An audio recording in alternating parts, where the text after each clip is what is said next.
Bueno, esta es la clase que les debía de equidad y acceso a la salud, así que acá estamos.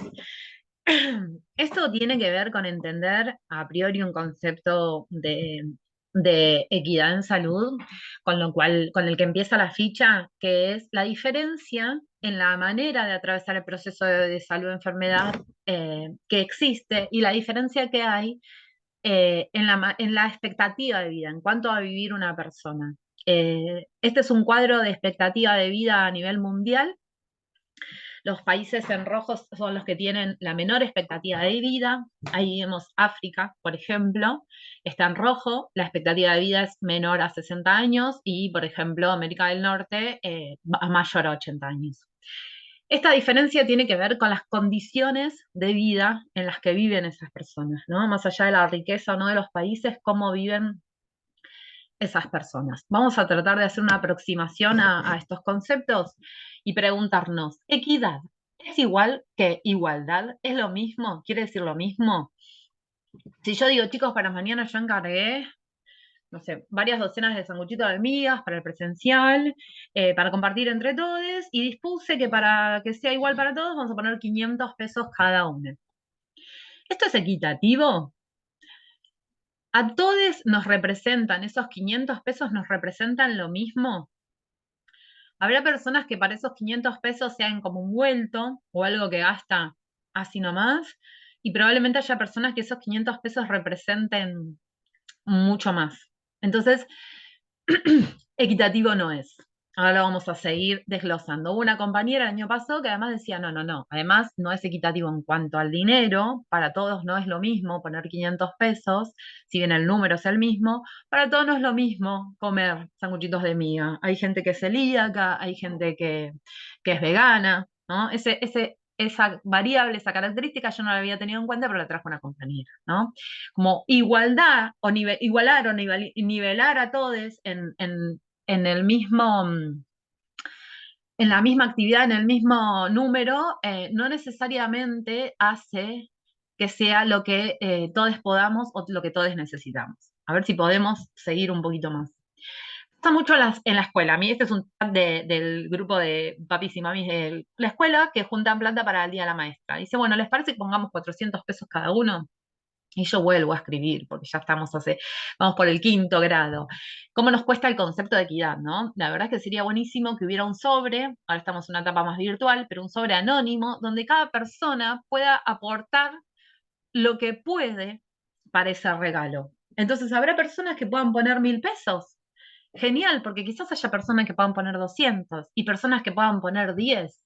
Y para esa persona es lo más que puede. Entonces, fijar un monto cuando hay personas como yo, que tengo una carrera, un auto y una sola hija, la verdad es que no va a ser lo mismo para mí que para otra persona que vive re lejos, tiene que gastar en viáticos, tiene un montón de hijos. No solo que tiene un montón de hijos, sino que esos un montón de hijos tienen un montón de maestras. O sea que no son los únicos 400 pesos que tienen que poner para el regalo de la maestra. Entonces, para mí lo equitativo sería que cada uno pueda reconocer cuánto puede aportar para ese regalo o qué tipo de trabajo, porque también la persona que se hace cargo de ir a buscar el trabajo, de tomarse el bondi, de elegir, de buscar el regalo, digo, de tomarse el bondi, de elegir el regalo, de traerlo, está poniendo a disposición su tiempo. Y hoy por hoy todos sabemos que nuestro tiempo vale y vale un montón. Entonces, que en repartir en partes iguales no es necesariamente equitativo. Vamos a seguir pensando. Este ejemplo lo trajo una compañera también, ¿no? Había 3 personas que querían ver un partido de fútbol o de, no sé, lo que es ese partido medio yankee. Así que dijeron, che, mirá, acá hay un paredón. Listo, no tenemos plata para las entradas, desde acá estamos joya. ¿Estamos joya los tres? El que tenía remera celeste dijo, sí, sí, yo acá no me muevo, encontré este lugar, listo. Y las otras 2 personas dijeron, no, pará, yo para ver tengo que andar saltando, y la otra dijo, yo no veo nada, no llego a ver nada. Bueno, listo. Se dieron cuenta que miraron para allá y dijeron, che, hay unos cajones ahí, justo son 3, y somos 3, qué piola si no nos peleamos, uno para cada uno. Bárbaro, probemos.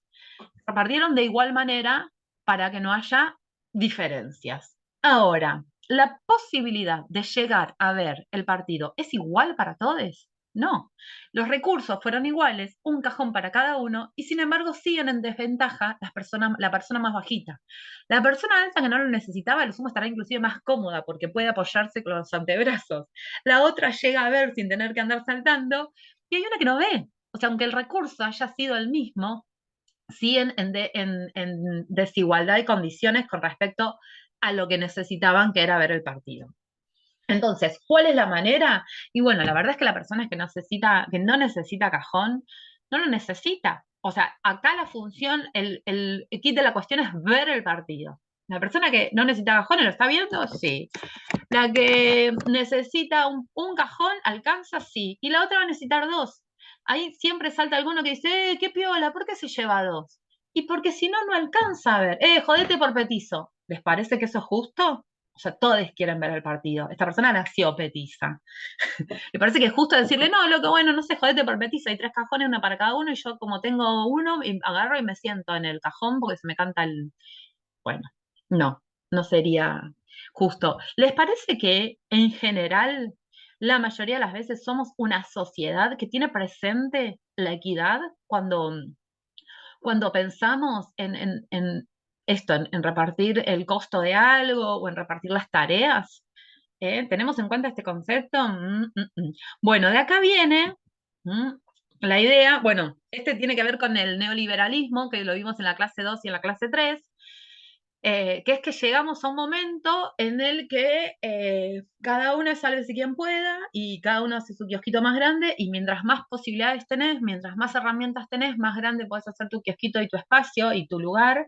Y esta persona que probablemente tiene una pala para cavar un pozo y plata para comprar cajones y una camioneta para llevarse los cajones, ponele, igual podría haber pagado la entrada, pero ponele. La otra que se llevó su cajoncito en la bicicleta y la otra que no solo iba caminando, sino que además no tenía, pero ni nada. Y de ahí viene la idea de me lo gané porque laburé. Y no es así. No es te lo ganaste porque laburaste, sino que te lo ganaste, entre comillas, porque tenés muchas más herramientas, muchos más privilegios.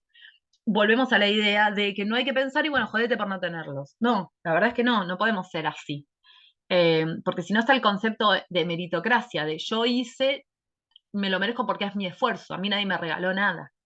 Y es un concepto difícil porque no, si bien nadie te regaló nada efectivamente, tenés muchas más capacidades para lograr amarrocar, sacarle a los otros y tener vos más de lo que necesitas y además culpan a los otros por no poder alcanzarlo. Así que contra esos conceptos vamos, en realidad. Esto tiene que ver con el cuestionario de equidad. Yo les propuse un cuestionario de equidad porque la verdad es que no es lo mismo la facultad para todos. Hay gente que dejó de estudiar el secundario hace muchos años y no volvió a agarrar un libro y tiene ganas de estudiar ahora y vive además en Merlo y se tiene que tomar dos bondi y un tren y además tiene una familia que atender que le dedica tiempo y un laburo que le dedica tiempo y por otro lado tenemos un adolescente, o como fui yo por ejemplo, que no laburé hasta que me recibí, o sea que mi única función era estudiar, eh, que mis viejos me bancaban, hay gente que tiene computadoras, que tiene varias computadoras que no las tiene que compartir con otra familia, hay gente que no tiene computadora y solo se maneja con el celular. La verdad es que las condiciones para llevar adelante la carrera no son las mismas para todos. O sea, está la persona que se recibió de educación física, profe de educación física, o que estudió otra carrera, aunque no la haya terminado, ya tiene un training de exámenes, de comprensión lectora de los textos, de muchas cosas. Entonces, siguiendo esta viñeta, este texto, este chiste que dice, para que el examen sea justo, todos tendrán que hacer la misma prueba, la prueba es subirse al árbol. ¿Todos tienen las mismas posibilidades para subirse al árbol? O sea, ojo con eso porque es un engaño. Bueno, todos le vamos a dar el mismo tiempo, todos le vamos a ir a la misma prueba. Pero las posibilidades para trepar al árbol son completamente diferentes. Sigamos. Respecto a Argentina, recién vimos un mapa mundial. Este es un mapa de la mortalidad infantil, que es cuántos nacidos vivos mueren cuántos niños mueren cada 1000 nacidos vivos, perdón. Las provincias que están en azul son las de mayor muerte perinatal y las de, a medida que se aclara, menor. En las provincias del norte, del noreste y del noroeste son las provincias más pobres, con menor acceso a la salud y menor calidad. Son las que mayor tasa de mortalidad infantil tienen. Y la que menor tasa de mortalidad infantil tiene es la última. Me voy a ir hasta Tierra del Fuego. Perdón, malísima. Entonces las preguntas es, ¿todas las provincias tienen los mismos recursos y el mismo dinero para invertir en salud?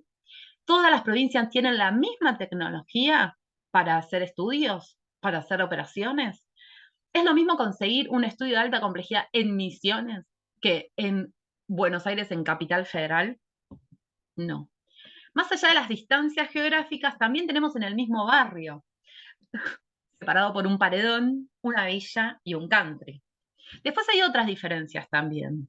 Esto sería diferencia en las condiciones de vida. Hay diferencias, por ejemplo, que tienen que ver con el género. Las personas travesti trans tienen una expectativa de vida de hasta 35 años, por ahí 40, ahora un poquito más, pero siempre tuvieron menor expectativa de vida. ¿Por qué? Ya lo vamos a ver. Hay personas que tienen menor expectativa de vida o mayores posibilidades de enfermar por su trabajo. Las personas que trabajan en las minas, las personas que trabajan con agroquímicos. De hecho, también las personas que viven cerca de donde se fumigan agroquímicos tienen otro tipo de atravesar el proceso de salud y enfermedad, otras expectativas de vida y otras enfermedades. Entonces, volvamos otra vez a las preguntas. ¿Todas las personas tenemos las mismas oportunidades para cuidar de nuestra salud? ¿Todas las personas vivimos en las mismas condiciones de vida? Una casa, una alimentación, esto lo puse abajo. Todas las personas contemplaban las mismas necesidades básicas satisfechas, un trabajo estable, que nos permita sentirnos realizados, una familia que nos crió con amor, la oportunidad de descansar, tener momentos de ocio y placer, el mismo capital cultural, el mismo capital social. ¿Tenemos todas las personas todos esos igual cantidad de recursos? No. Bueno, entonces aquí viene la pregunta, ¿cómo nos damos cuenta si todos somos diferentes, si las diferencias existen? ¿Cómo nos damos cuenta cuál es una diferencia que representa una inequidad y cuál es una diferencia que no? El texto va a decir que las inequidades son diferencias innecesarias, evitables, arbitrarias e injustas. No son diferencias que podrían modificarse si otra fuera la situación, que son injustas y que no son necesarias, que se podrían modificar si otra fuera la situación. Entonces, cuando las diferencias tienen que ver con variaciones naturales o biológicas, el texto dice que no es una desigualdad, que no es una inequidad. Cuando las diferencias tienen que ver con lo que elige la persona para su propia vida, con los estilos de vida, tampoco son una inequidad en salud porque no dependen de situaciones injustas y evitables. Ahora bien, una diferencia biológica, una variabilidad natural tiene que ver con la niñez y la adultez. O sea, no es lo mismo las posibilidades que va a tener una niñez, una persona niña, de tener hipertensión o una ACV que una persona en la tercera edad va a tener muchas más posibilidades de tener una ACV, hipertensión y otro tipo de enfermedades, o inclusive sus músculos no van a responder de la misma manera. Eso no es injusto. Digamos, cuando sos niña tenés mucha más agilidad y mucho más mayor potencial y cuando sos vieje lo vas perdiendo. Eso es así. Ahora, ¿qué pasa en las condiciones en que vivimos? O sea, es muy difícil quedarse en la variedad biológica porque una niña es pobre no es lo mismo que una niña es rica. ¿No? Una niña es sin condiciones para cuidar de su salud en cuanto a alimento, en cuanto a refugio, en cuanto a educación, no es lo mismo que una niñez que sí lo tiene. Y lo mismo pasa con la vejez. No es lo mismo una vejez con una buena jubilación, no es lo mismo una vejez con una casa, no es lo mismo una vejez con amor, no es lo mismo una vejez con familia. Entonces, más allá de que sea una variable natural e inmodificable, la cuestión de la vejez o la niñez, las condiciones en las que se vive así. Así que yo ahí tomaría con pinzas que no son inequidades. O sea, es inevitable la niñez y la vejez. Cómo la vivamos es diferente.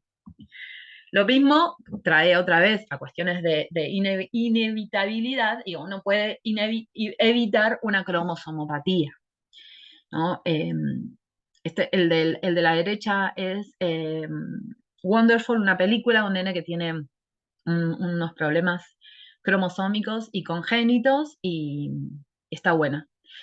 Lo desarrollar diabetes en el embarazo no tiene que ver con las condiciones de vida. O sea, o tener una persona con síndrome de Down, bueno, yo no sé si hay condiciones en lo laboral o algo que afecten, pero ponele que fue al azar, es una variabilidad al azar, no se puede evitar.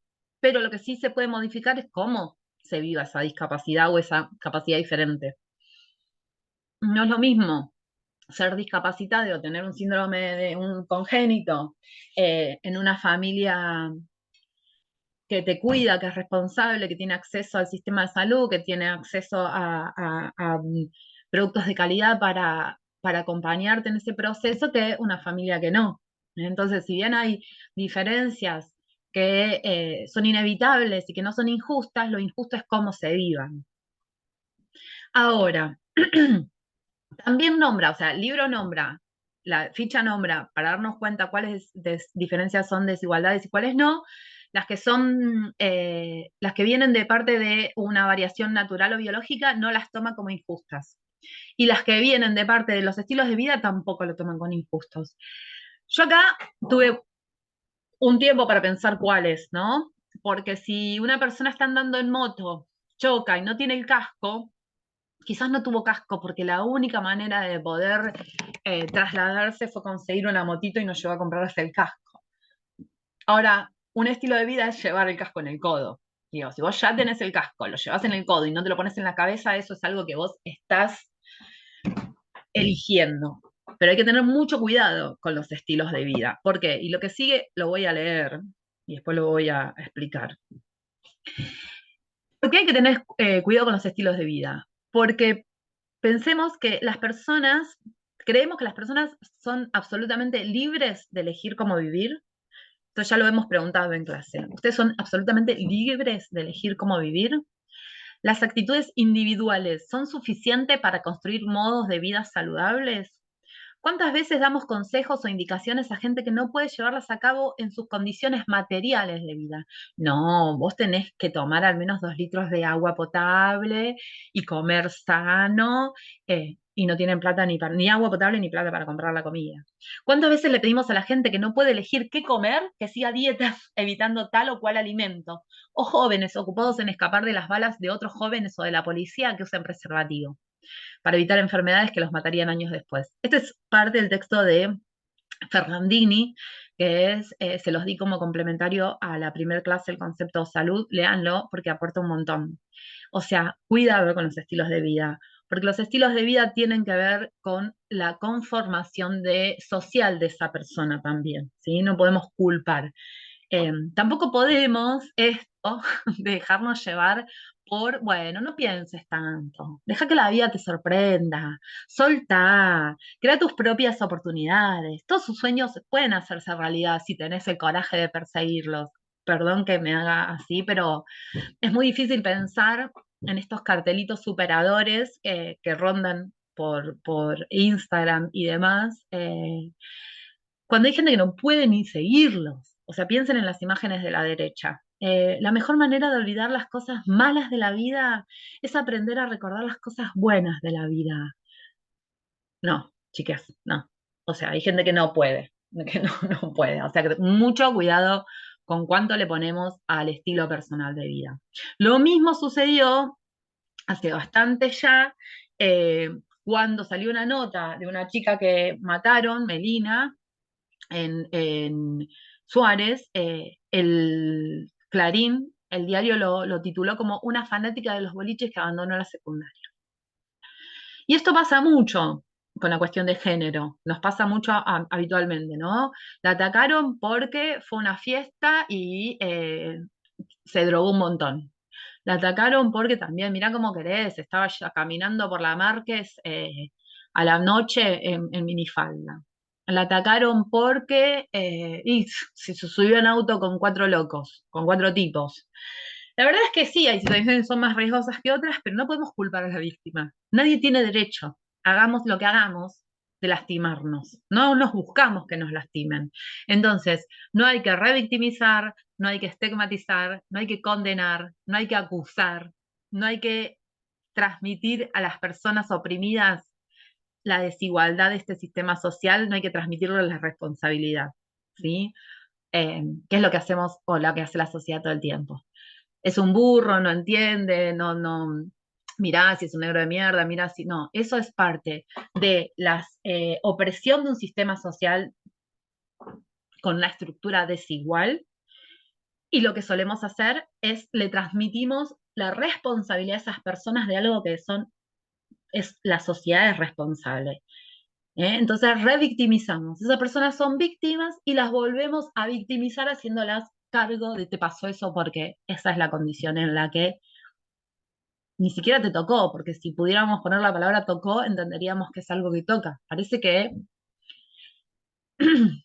pudiéramos hacer algo para cambiar la desigualdad estructural y no, es muy, muy, muy, muy difícil. Ahora vamos a ver cómo se incide en esa desigualdad estructural. De la única manera es a través de políticas públicas. Y ya sabemos que eso no está en manos de los particulares, de cada persona. Bueno, entonces, yo lo único que pensé en condiciones de vida, de estilos de vida, que son más riesgosos para la salud o para no, en deportes extremos. O sea, si vos tenés la guita suficiente para comprarte un snowboard e ir a hacer, no sé, a Mendoza, a Las Leñas, a no sé a dónde son los lugares más chetos, a hacer coso o motocross o equilibrio en una soga entre montañas o ese aparato que te hace volar por, bueno, y tuviste un accidente, ahí estás eligiendo cabalmente hacer esas cuestiones, ¿sí? Ni siquiera tiene que ver con un bombero, o sea, no se me ocurre muy bien cuáles pueden ser estilos de vida que realmente digamos jodete, entre comillas, porque es lo que vos elegiste, ¿no? Hay que tener cuidado con eso. ¿Por qué es importante hablar de equidad?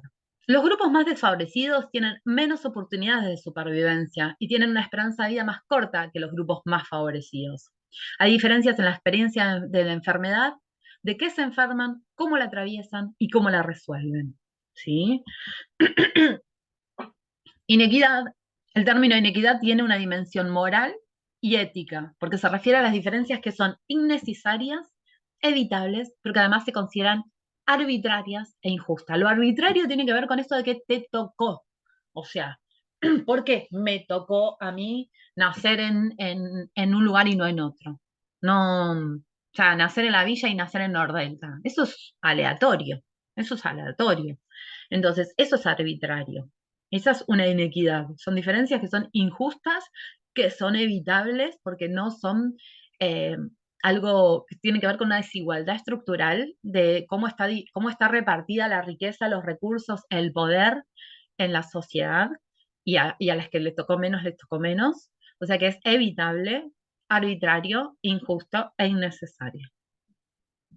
Acá volvemos a este pantallazo, lo que es igualdad no alcanza, un cajón para cada uno no alcanza para obtener el mismo, para saciar la misma necesidad, ¿no? Equidad es realmente dar a cada cual lo que necesita para poder acceder a la misma oportunidad.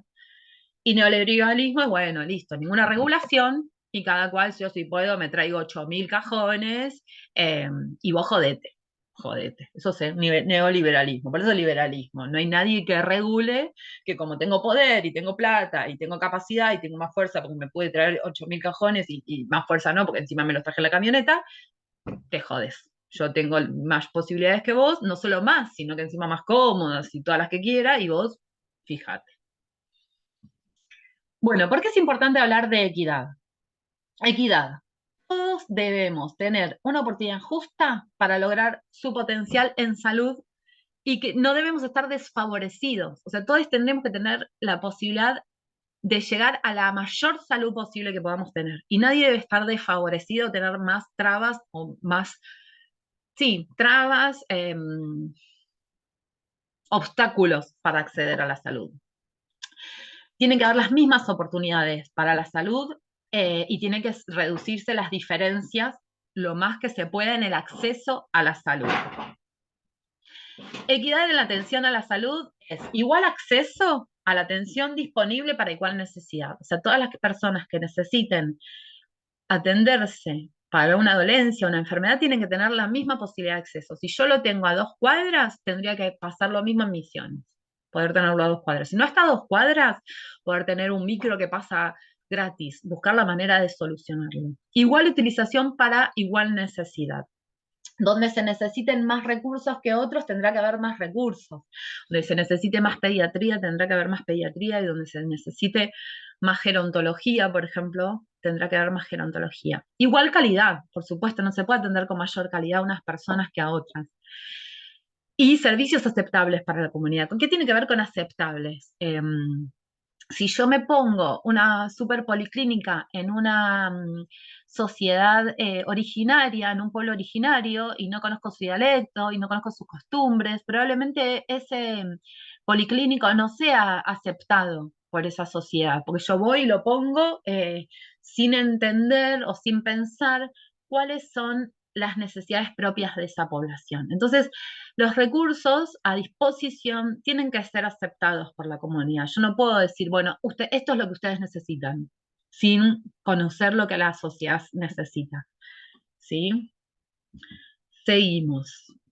Hay 2 maneras puntuales que dice la ficha de cómo alcanzar la equidad en salud. Una son las viejas y queridas acciones vinculadas a mejorar las condiciones de vida de las comunidades, es decir, que apuntan a los determinantes sociales de la salud, que es la clase que viene, vamos a entrar bien en determinantes sociales de la salud. Esto tiene que ver con lo que decíamos siempre, o sea, hace mucho tiempo, en la edad moderna, ya después de pasar a la edad media, cuando se descubre inclusive con el microscopio las bacterias y su cura con los antibióticos, eh, al mismo tiempo también dicen, bueno, che, qué bueno este descubrimiento, qué bueno los antibióticos, pero en realidad, más allá de tener esto a favor, la verdad es que hay condiciones de vida que son las que producen las enfermedades. Tendríamos que ir a atacar ahí.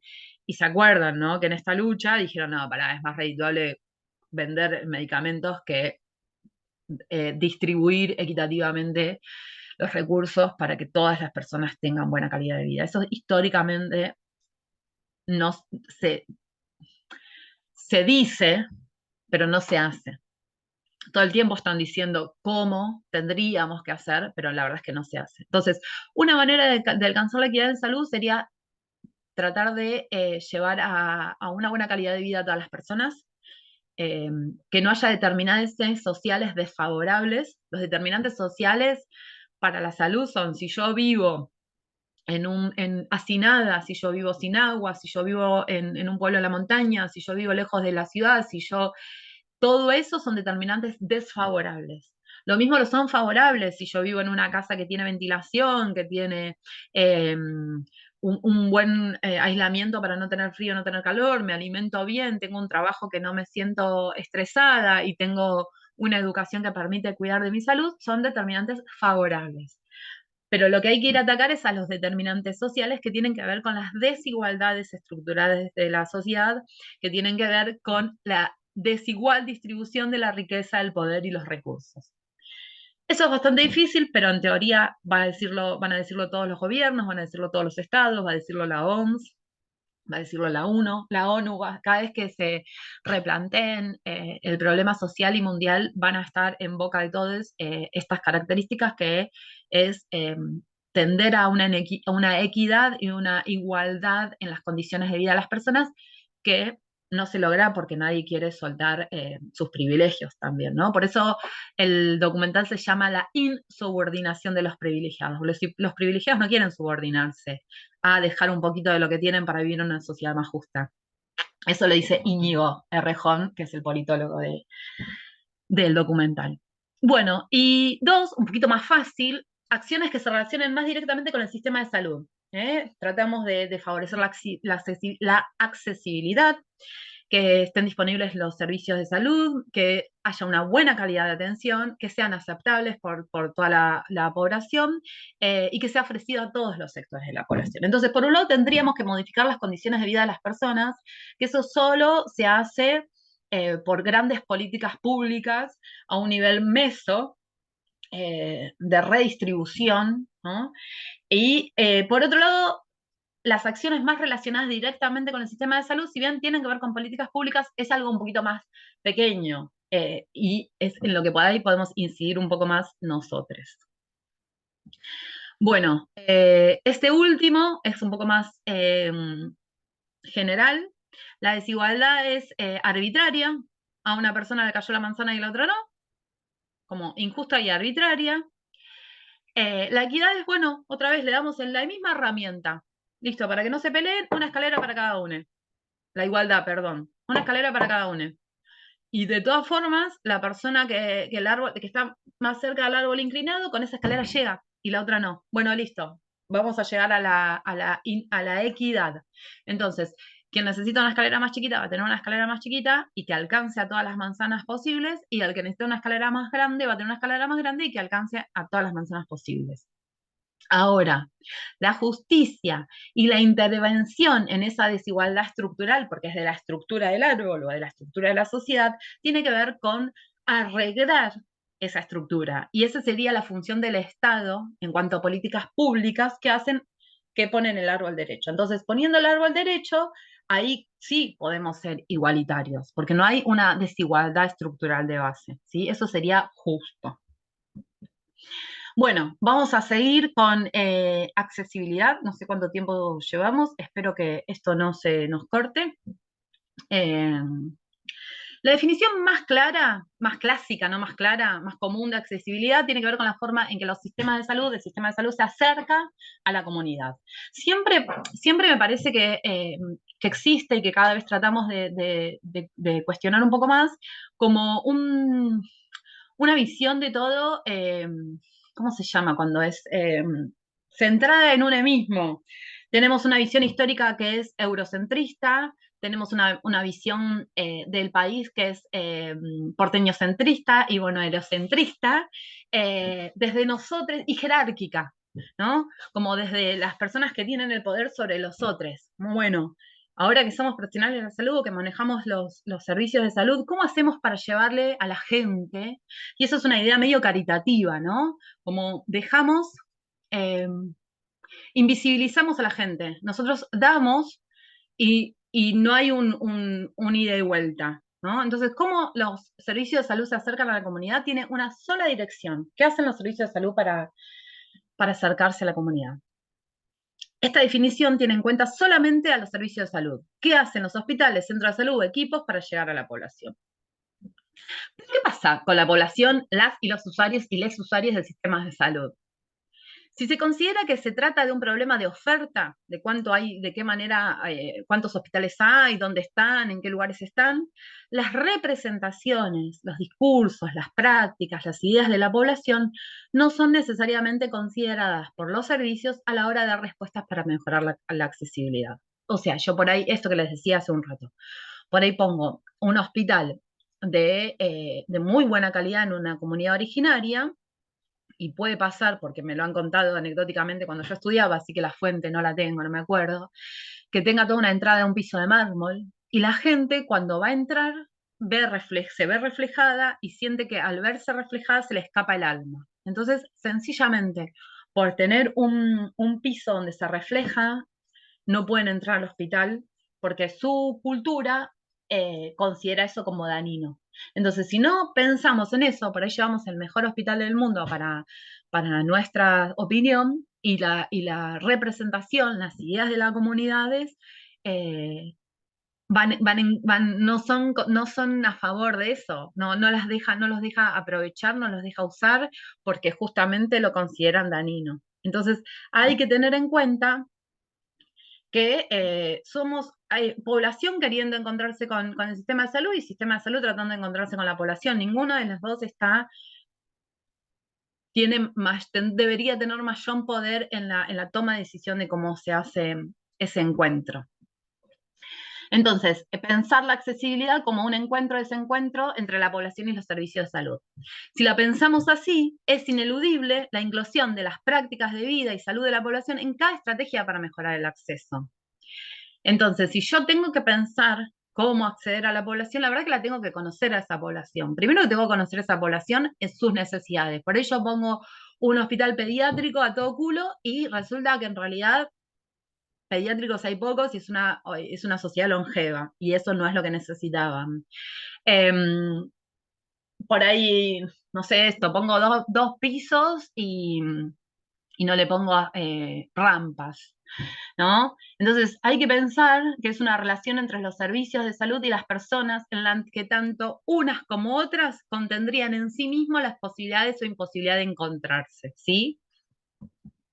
Ahora, en cuanto a las barreras de la accesibilidad, pensemos bien, prestémosles bien a esta atención, porque si bien no son tremendamente importantes, porque son definiciones, sí nos van a venir bien para el choice. Entonces, una barrera geográfica es un problema geográfico, que es natural por una montaña, un río, algo que pasó, o construido por el hombre. Una autopista que antes nos permitía atravesar el espacio y que ahora no, que no haya rampas, eh, cualquier barrera geográfica natural o construida por el hombre es una barrera geográfica, ¿sí? Económicas tiene que ver con la falta de dinero para acceder al sistema de salud, más bien de la población. Administrativas tiene que ver con la organización del sistema de salud, en qué horario se consiguen los turnos, si hay que llamar, si hay que ir presencial, si hay que ir a las 4 de la mañana, si hay que ir un día para el turno, un día para confirmarlo y un día para atenderse, y eso hace que sean como barreras burocráticas, son las administrativas.